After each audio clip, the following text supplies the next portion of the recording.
sudah memenuhi undangan kami. Sebelum memulai, izinkan saya untuk memperkenalkan profil jurusan manajemen sumber daya perairan ini.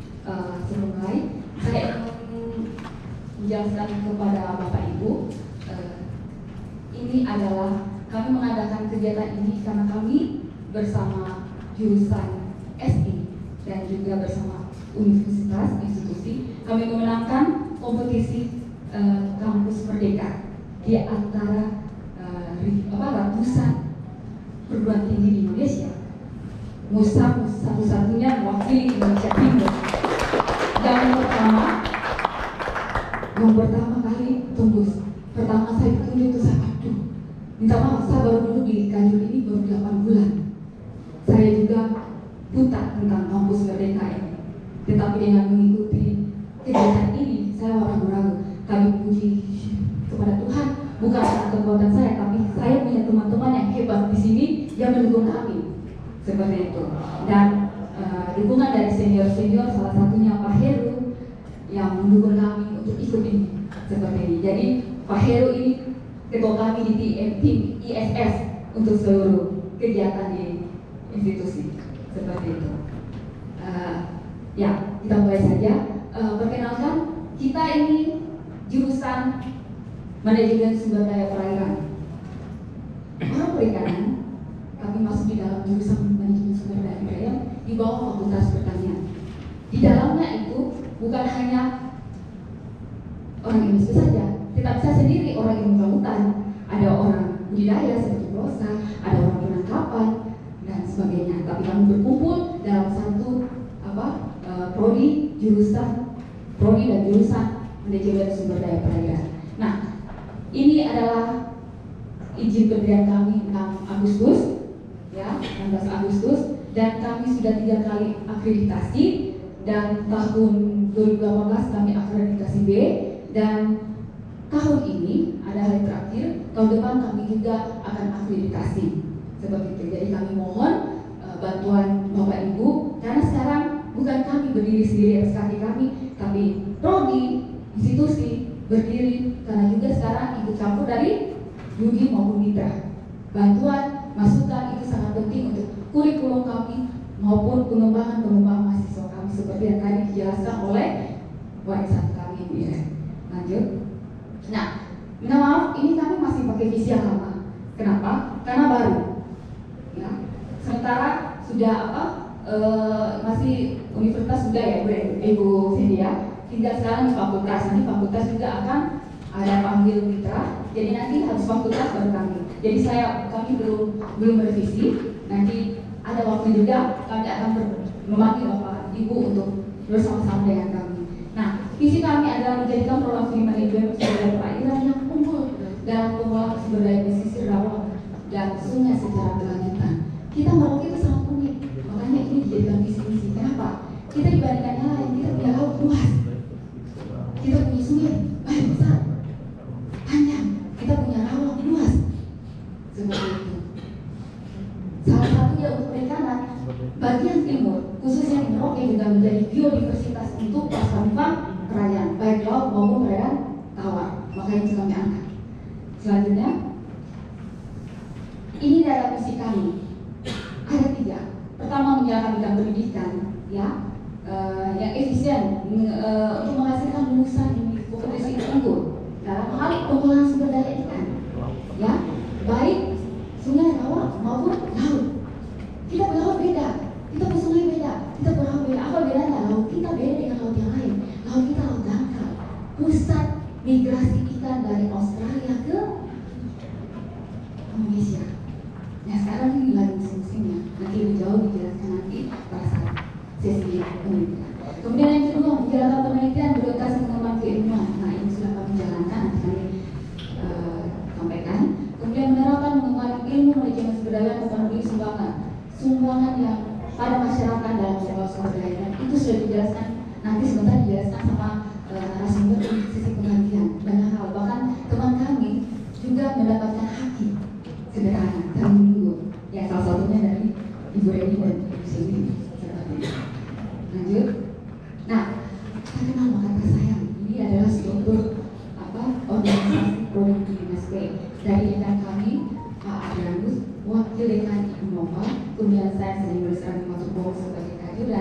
yang cantik, ibu cantik ini adalah Ibu Reni Cianturi. Nah, kemudian halo kami Ibu Ferry, silakan berdiri.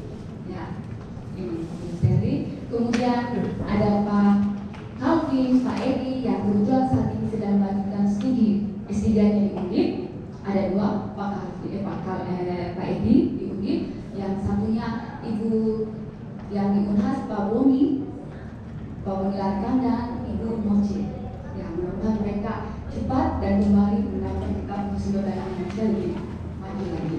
Kemudian ada Ibu Seni Galantunan, silahkan Ibu Seni silahkan berdiri. Ini saya perkenalkannya Bapak Ibu.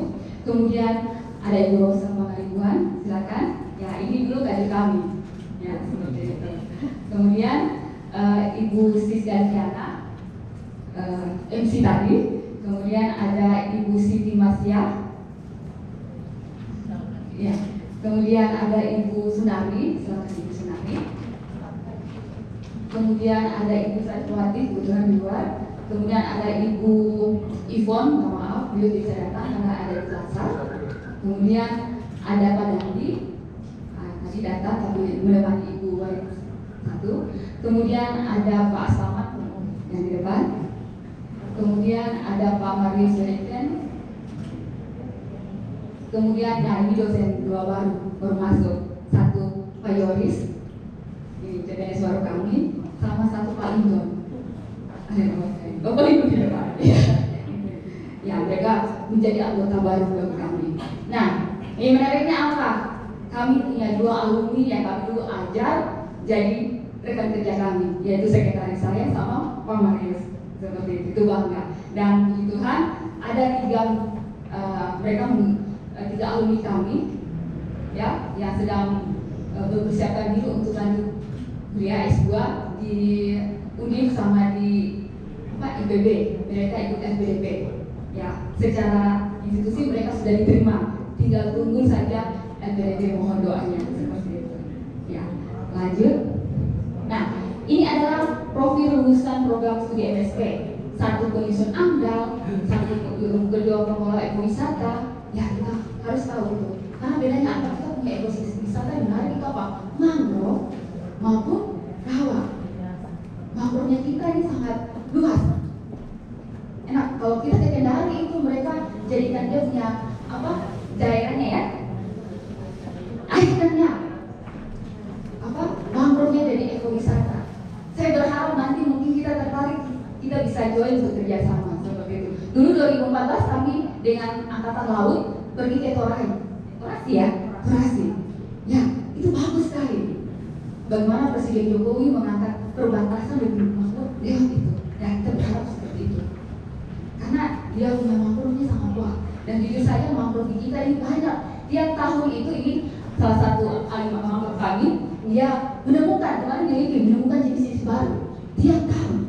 Bayangkan itu Bapak.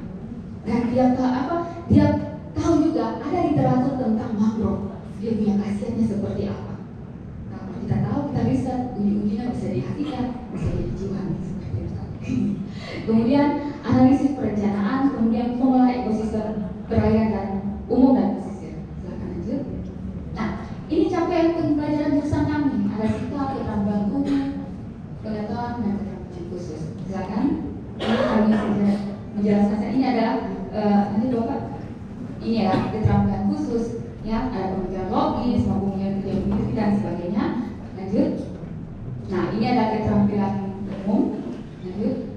Nah, ini keterampilan khususnya ini mampu melakukan penilaian sumber daya ikan dan lingkungan perairan untuk aspek lingkungan. Nah, apakah lingkungan kita baik atau tidak? Dan menganalisis, jadi kritis. Kemudian mampu berencana melaksanakan dan mengevaluasi sumber daya ikan. Kemudian mampu mendesain pola sumber daya ikan lingkungan. Desain. Cocok seperti apa? Seperti apa? Lanjut.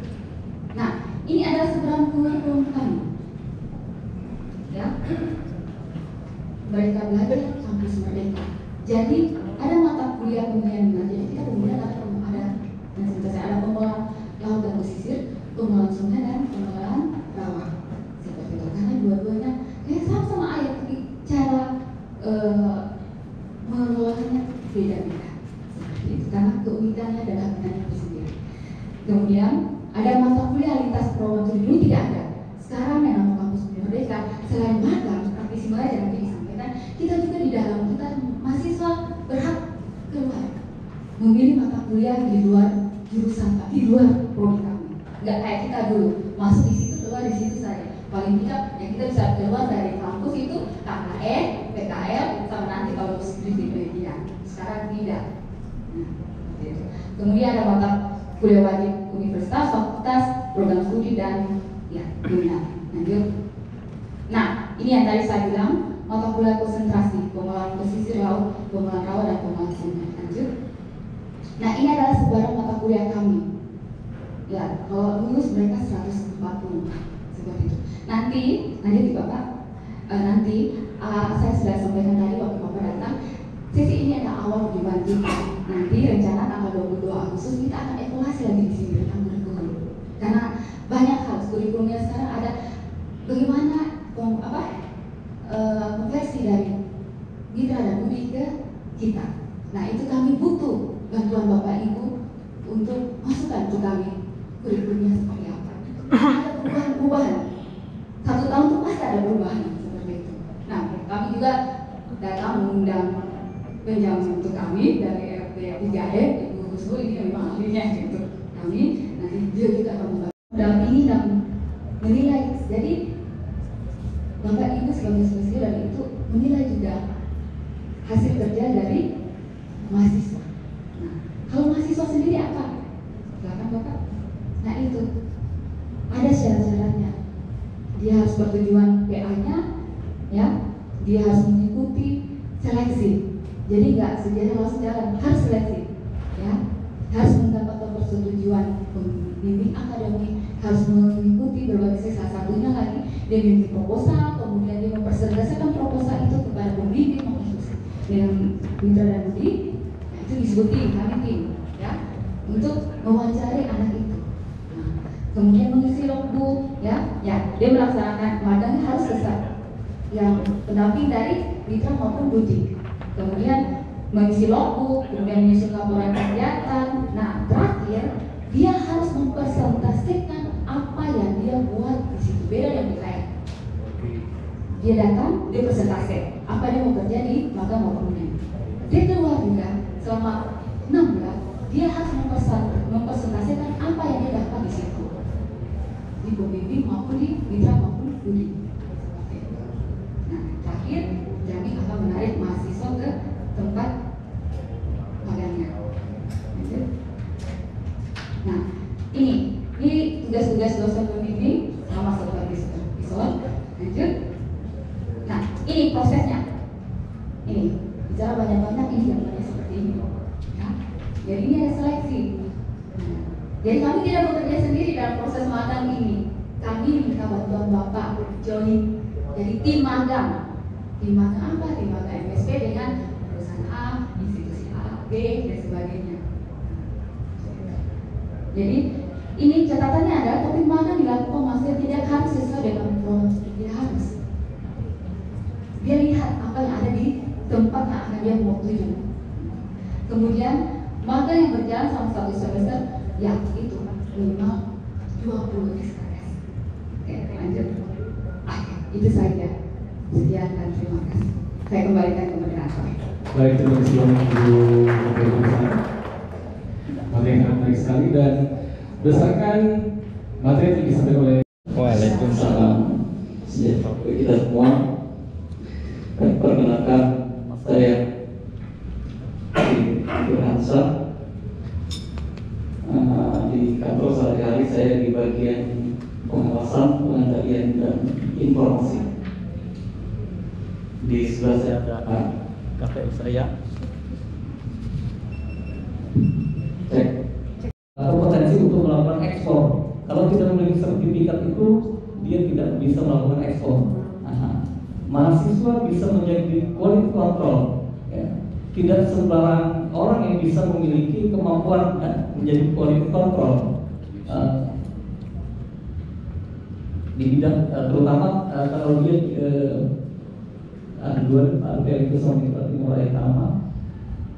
Ini kan bidang mutu berarti masalah saja tentang program yang program praktisi mengajar. Baik, tapi sebelumnya saya minta izin sama Ibu Kusno, Pak Heru sebagai ISS dan Pak Jiji untuk menyampaikan materi ini. Jadi praktisi mengajar ini sebenarnya sudah kami lakukan mulai tahun ini, dan kemarin kami sudah mencoba untuk melaksanakan praktisi mengajar, dan kami mendapatkan hibah dari universitas juga untuk melaksanakan program ini. Dan ini sendiri saya akan menjelaskan apa itu sebenarnya praktisi mengajar. Jadi praktisi mengajar itu adalah kami menggandeng kaum profesional untuk bisa masuk bergabung kepada kami untuk mengajar di kampus gitu, dan berkolaborasi dengan dosen pengampu mata kuliah. Kemudian praktisi mengajar ini merupakan bagian dari program Kampus Merdeka Kementerian Pendidikan Kebudayaan Riset dan Teknologi. Dan program ini sebenarnya menghubungkan mahasiswa Indonesia dengan praktisi yang kompeten melalui mata kuliah. Jadi Bapak Ibu sekalian sebagai praktisi diberi kesempatan untuk melalui program ini untuk bergabung pada kami untuk mengajar di program studi kami. Kemudian lulusan dapat memperoleh ilmu dan kecakapan yang relevan dengan kebutuhan dan tantangan dunia kerja. Jadi mungkin menjadi suatu kesenjangan bahwa orang berpikir lulusan S1 sarjana banyak yang mengeluh bahwa dia belum siap kerja. Jadi diharapkan dengan program ini praktisi dapat memberikan pengalaman kepada mahasiswa untuk dapat bukan hanya dia mendapatkan pengetahuan di dalam atau teori saja, tapi ada praktek, ada kompetensi, keterampilan di situ dikenalkan kepada mahasiswa melalui mata kuliah seperti itu. Kemudian mata kuliah itu sendiri dirancang dan dikelola bersama dosen yang tadi saya sudah sampaikan. Jadi ada kolaborasi antara praktisi dan dosen pengampunya dan praktisi, sehingga mahasiswa akan mendapat pembelajaran holistik yang menghubungkan teori dengan praktek lapangan. Jadi praktisi bisa langsung mengenalkan kepada mahasiswa tentang terjun langsung ke lapangan itu seperti apa. Next, kenapa sih perlu ada praktisi mengajar? Jadi dari data Berita Resmi Statistik November 2021, Badan Pusat Statistik, bahwa ada 9,1 juta dari 140,15 juta angkatan kerja di Indonesia itu masih menganggur. Kemudian juga ada survei dari Bill Tower Watson tahun 2014 sampai 2016 bahwa 8 dari 10 perusahaan di Indonesia itu sulit mendapatkan lulusan perguruan tinggi dengan dalam negeri yang siap pakai. Seperti tadi yang sudah saya jelaskan bahwa sulit gitu untuk mendapatkan lulusan yang siap kerja gitu. Next, kemudian bahkan Pak Menteri sendiri mengatakan bahwa lulusan perguruan tinggi itu seringkali dikeluhkan oleh dunia industri atau dunia kerja karena dianggap kurang memiliki kemampuan komunikasi, kurang mampu berkolaborasi, kurang disiplin, tidak tepat waktu, dan tidak mampu membuat keputusan secara mandiri. Itu yang menjadi kesenjangan di sini, sehingga perlu sebenarnya praktisi bergabung di dalam proses pengajaran, khususnya dalam program praktisi mengajar ini. Selanjutnya, tujuannya program praktisi mengajar ini apa sih? Ada satu, yaitu menutup gap kompetensi lulusan baru dengan kebutuhan kerja. Jadi tidak ada lagi gap itu antara dunia kerja dan mahasiswa. Jadi praktisi sudah mengerti dari awal, ya kan, sudah membagi pengalamannya tentang skill yang akan diberikan ke mahasiswa, sehingga mahasiswa itu terangsang untuk maksudnya skill apa yang bisa mereka kembangkan dari apa yang sudah diberikan oleh praktisi, sehingga tidak ada gap lagi antara lulusan baru dengan kebutuhan dunia kerja. Itu yang pertama. Kemudian yang kedua, mendorong kolaborasi perguruan tinggi dan industri.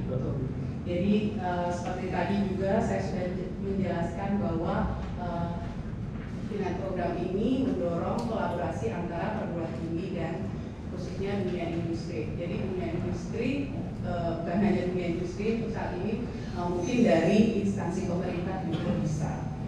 Kemudian mempersiapkan SDM unggul bagi Indonesia.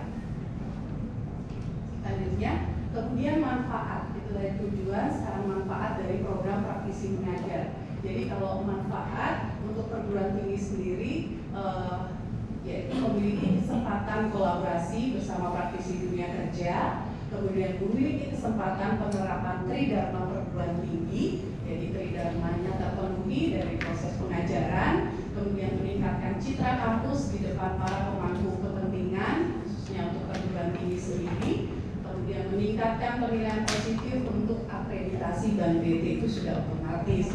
Ya, kita akan meningkatkan penilaian karena ada kolaborasi tadi antara kampus bukan hanya dengan perguruan tinggi saja, tapi ternyata dengan dunia industri juga berkolaborasi dan kepada instansi pemerintah juga bisa berkolaborasi seperti itu.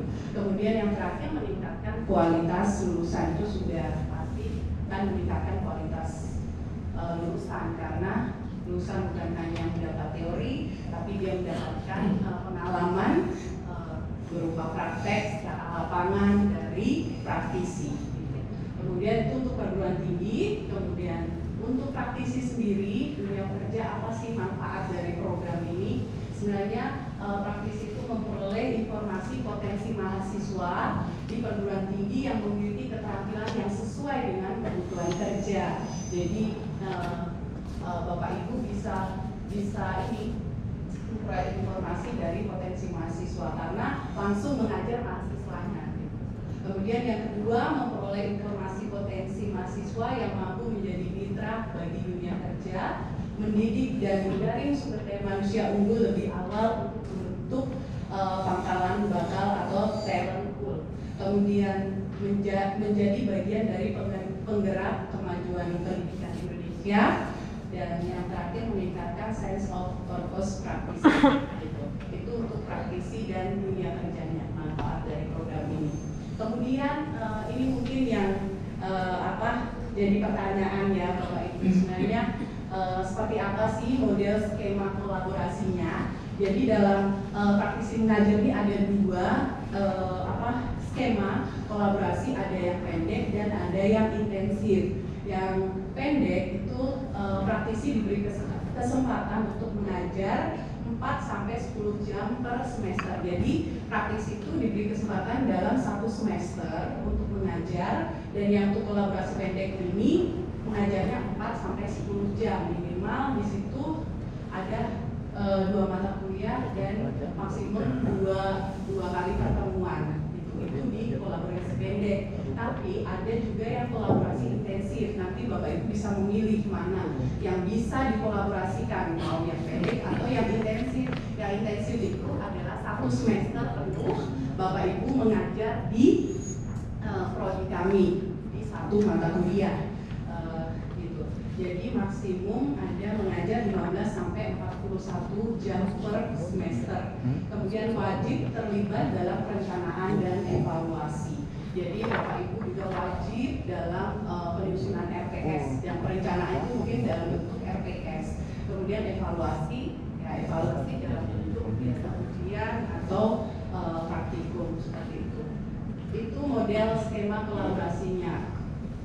Next, sebenarnya ini sama, kemudian yang berikutnya saja. Nah, ini alternatif metode pembelajarannya. Jadi sebenarnya kalau kolaborasi pendek itu seperti apa sih? Bisa metode pembelajarannya itu seperti apa? Bisa dalam bentuk materi, diskusi, kemudian diskusi kelompok, kemudian terakhir ada presentasi hasil belajar. Itu di pola kolaborasi pendek. Jadi bisa Bapak Ibu masuk di dalam pertemuan pertama sampai sebelum UTS misalnya, itu dalam kolaborasi pendek. Tetapi ada juga kolaborasi intensif. Kalau yang intensif itu Bapak Ibu bisa masuk di mata kuliah itu untuk mengajar di minggu pertama sampai pertemuan terakhir. Jadi dalam kuliah itu biasa ada 16 pertemuan. Jadi Bapak Ibu bisa masuk di pertemuan 1 sampai pertemuan 16 gitu, di kolaborasi yang intensif seperti itu. Kemudian mengapa praktisi di perusahaan Anda perlu berkontribusi gitu. Jadi itu adalah untuk mengembangkan diri dan mendapatkan pengalaman baru ya. Itu otomatis untuk Bapak Ibu yang ingin berkolaborasi itu mendapatkan pengalaman baru, yaitu sebagai dosen ya, mengajar di prodi kami. Kemudian mengembangkan jaringan lintas industri. Jadi kan mungkin selama ini di industri atau di pemerintah mungkin kolaborasinya dengan pemerintah saja, instansi satu dengan instansi lain, atau industri hanya di dunia industri saja. Tapi dengan adanya program praktisi mengajar ini, Bapak Ibu diberi kesempatan untuk mengembangkan jejaring lintas industri atau lintas instansi pemerintah seperti itu dengan perguruan tinggi. Kemudian membangun citra personal dan berbagi ilmu kepada masyarakat. Jadi melalui program ini Bapak Ibu diberi kesempatan untuk membagi ilmu, berbagi pengalaman yang sudah didapatkan untuk bisa berkolaborasi dengan perguruan tinggi dengan membagi ilmunya kepada masyarakat melalui pengajaran untuk dibagikan kepada mahasiswa. Itu mengapa perlu adanya kontribusi dari BUDI ataupun instansi pemerintah. Kemudian bagaimana sih cara praktik mengajar? Jangan lihat dari uangnya, nilainya apa, tapi yang dibutuhkan adalah pengalaman. Susah, ilmu bisa dicari, tetapi pengalaman orang itu mahal. Nah, dengan ada kegiatannya ini, saya bersyukur Bapak Ibu telah hadir, dan seperti awal pertama kali saya menyambut Bapak Ibu, ini bukan pertama Bapak Ibu akan berjumpa dengan kami, tetapi nanti ada sesi berikutnya, yaitu evaluasi berikutnya itu. Ya, rencana tanggal 22. Nah, itu kami minta banyak masukan, saran, kritikan untuk kemajuan MSP ke depan, untuk dari sisi kurikulum berkaitan seperti mata kuliahnya. Banyak hal. Saya sampai detik ini selalu konfirmasi dengan Pak Firhansyah, gitu. Kenapa? Karena dia juga senior kami. Dia di sana dulu, ya jangan malu-malu Pak, Bapak itu senior kami di MSP. Nah, dia senior kami. Jadi dia suhunya kami juga MSP. Kalau dia kita harus tunduk, gitu. Jadi dengan mengucap syukur kami mengucap terima kasih banyak Bapak Ibu telah hadir. Semoga kedepannya tidak hanya sekedar FGD doang, tetapi kerjasama kita bukan hanya di mahasiswa saja magang, tetapi juga perlu riset-riset bersama seperti itu. Dan saya lihat juga tadi dari pengusaha-pengusaha senang itu ada tentang pengabdian. Saya kolek Ibu Tsunami, nah kamu suka tuh dapat gitu. Ternyata Ibu Siti sudah ambil duluan, sudah lebih duluan. Karena Ibu Siti ini dia kemarin riset tentang albumin sampai tingkat kapsul. Sedangkan Ibu Sandy dengan Ibu Ren ini mereka lagi tunggu, mereka punya hati sederhana tentang kaldu ya, seperti itu. Kira-kira mungkin riset-riset dari teman-teman bahkan mahasiswa kami dapat bermanfaat bagi masyarakat dan lebih bermanfaat bagi Bapak Ibu Budi dan Putra kami. Akhir kata saya ucapkan terima kasih banyak atas kehadiran Bapak Ibu dari pagi sampai sore yang tidak kenal lelah, memberikan masukan banyak kritikan untuk kami untuk kedepannya akan lebih baik. Terima kasih, saya kembalikan ke MC. Ya, terima kasih untuk kami seperti itu. Lanjut. Nah, ini adalah konsentrasi pemula perawat dan mata kuliah. Nah, kalau di tempat lain dia fix. Ada yang mata kuliah dikasih 20 SKS khusus untuk di mitra. Itu yang nanti kami akan mencoba Bapak Ibu dalam tempat seperti itu. Oke, ini ada konsentrasi pengolahan sungai. Oke, ya itu saja secara singkat profil dari lulusan prodi MSP. Nah, bagi Bapak Ibu yang terakhir ini yang kami kerjakan sejak dari MSP dibentuk sampai detik ini. Ini yang kegiatan kami, Mas. Anak-anak kami bahkan ikut kemarin terakhir bersama Pak Asaman itu di Asma seperti itu. Karena melihat dari PSBL kan ada apa? Kita punya ikan-ikan endemik, salah satunya Songkis atau Bariki. Itu lagi gergaji, itu yang lagi dijaga sekarang seperti itu. Itu saja. Terima kasih Bapak Ibu.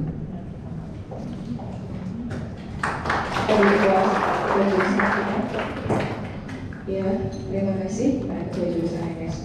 Kita akan masuk pada sesi FGD sesi pertama yang akan dimoderatori oleh Pak Asaman. Ini akan membahas tentang magang dan praktisi mengajar. Pada Bapak Ibu, saya persilakan sama untuk mengambil.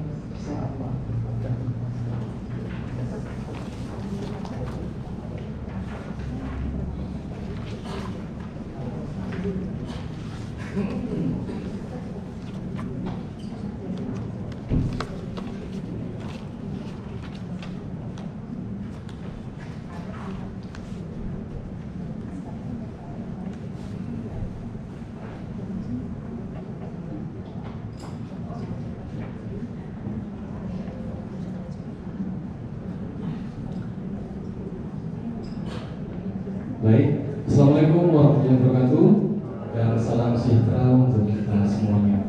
Saya ucapkan selamat datang kepada seluruh peserta fokus group discussion dan terima kasih banyak karena telah meluangkan waktu untuk menghadiri acara ini. Dan jika kita membaca tema utama kita pada kesempatan kali ini adalah bersinergi dalam membangun sumber daya manusia di sektor kelautan dan perikanan.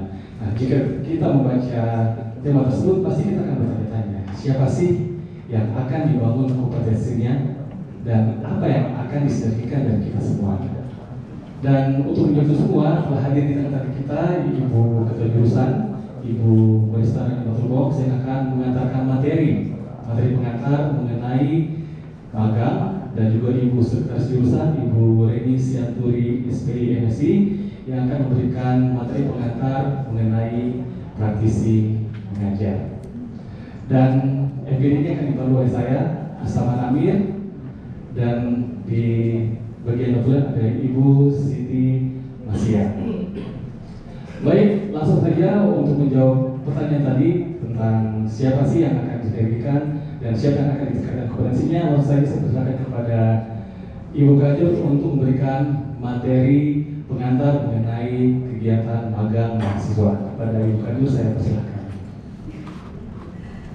Saya berdiri lagi nih. Gak apa-apa ya. Baik, tadi kita bicara, langsung masuk saja ke sesi magang. Program magang, apa sih program magang itu? Ya, Bapak Ibu saya mulai. Nah, kita langsung saja berikutnya. Sebelum kita masuk ke program magang, kita tahu dulu apa tuh mereka belajar kampus merdeka. Ada dasar ini berpengaruh ya dari Mas Menteri. Pertama banyak profesor-profesor ini apa sih itu? Tapi ini bagus ternyata. Cuma karena belum mulai maka kayaknya susah. Nah ini kamu apa? Ini ada landasan hukumnya banyak loh. Intinya landasan hukumnya pertama tuh tahun Undang-Undang Nomor 20 tahun 2003 tentang sistem pendidikan nasional itu tercantum di situ. Lanjut, ini dasar hukumnya. Nah, kemudian ini dasar itu perguruan tinggi dituntut untuk dapat merancang dan melaksanakan proses pembelajaran yang inovatif agar mahasiswa dapat meraih target belajar, sikap, pengetahuan, keterampilan secara optimal dan selalu relevan. Ini berkaitan dengan mitra dengan nanti Bapak. Nah, kampus merdeka ini, ya, ini adalah perwujudan, ya, dari perguruan tinggi yang otonom dan fleksibel.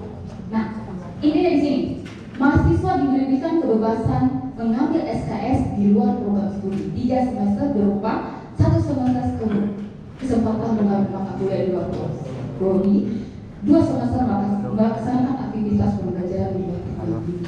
Kami sampai di sini, mahasiswa kami yang semester 3 sudah ambil lintas perguruan tinggi 2 orang, mereka terus ya di Unhas. Dan lewat tiba kompetisi ini kami juga mempersiapkan mahasiswa kami 5 ke Undip. itu kebiasaan mereka. Jadi mereka bisa belajar di sana, melihat. Selama ini kan duduk di sini, tapi mereka ke sana, mereka belajar kebinekaan, mereka belajar tentang apa itu MSG di sudut pandang yang lain. Mata kuliah sama, mungkin jumlahnya beda-beda, tapi itulah mereka diberi edukasi seperti itu. Kemudian berbagai bentuk kegiatan belajar di luar perguruan tinggi, di antaranya ini magang maupun melakukan proyek pengabdian di masyarakat seperti itu. Nah, kemudian mengajar di satuan pendidikan, mengikuti pertukaran belajar, mahasiswa melakukan penelitian, melakukan kewirausahaan, membuat proyek independen seperti yang tadi disampaikan oleh Wais. Kemudian dia juga boleh mengikuti proyek manusia, hal bisa ikut seperti itu. Jadi kebebasannya seperti itu. Tinggal konversi. Nah, konversinya tugas kami. Tapi sebelum itu kita akan bicara dulu dengan mitra. Kemudian kampus Merdeka dengan adanya kurikulum ini diharapkan memberikan pengalaman konseptual di lapangan. Nah, apa saja itu? Satu, meningkatkan kompetisinya secara utuh, sikap kerja, menciptakan lapangan kerja baru. Jadi biasanya mahasiswa zaman dulu saya pribadi datang berdiam dengar aku situ ketika ada praktek, nah, baru KKN, baru PKL. Sekarang tidak. Di dalam perkuliahan juga kami dosen juga harus aktif program-program untuk mahasiswa, melatih mereka, lalu bikin mereka lebih kritis seperti itu. Nah, proses pembelajaran dalam kampus mereka merupakan salah satu pelajaran yang jadi bukan lagi kalau saya datang ke dengar, saya tidak mahasiswa. Terakhir pula kegiatan kita pada sore hari ini, dan saya persilakan kepada Bapak Ibu untuk foto bersama, dan saya ucapkan terima kasih sebanyak-banyaknya atas kehadiran Bapak Ibu yang telah hadir pada hari ini. Terima kasih sekali lagi, selamat sore semuanya. Shalom.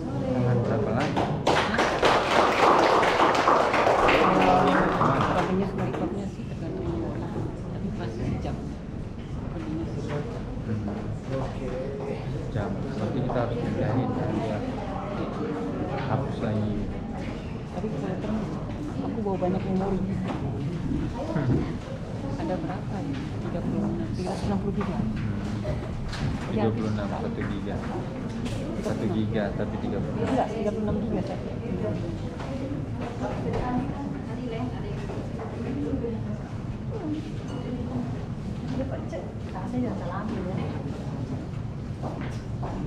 Oh, berarti yang banyak.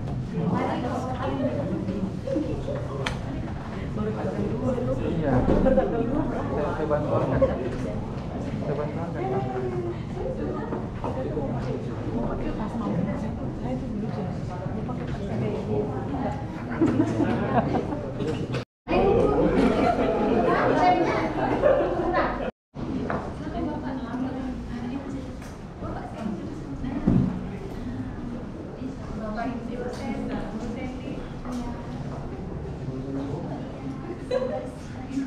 Itu kasih mahasiswa, kasih sini.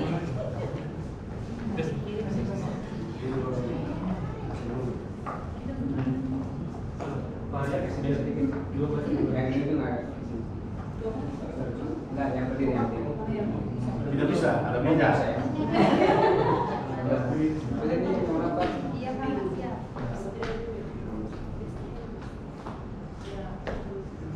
Dulu ya.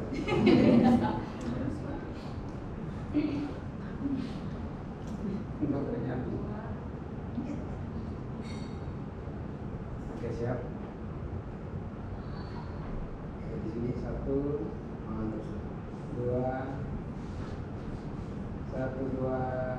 3. Sekali lagi 1, 2.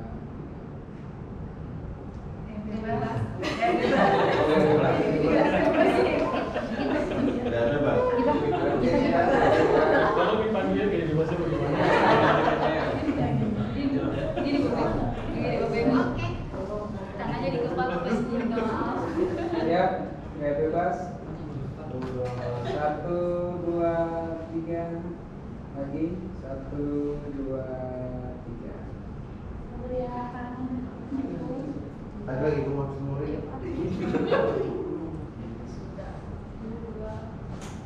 Oke.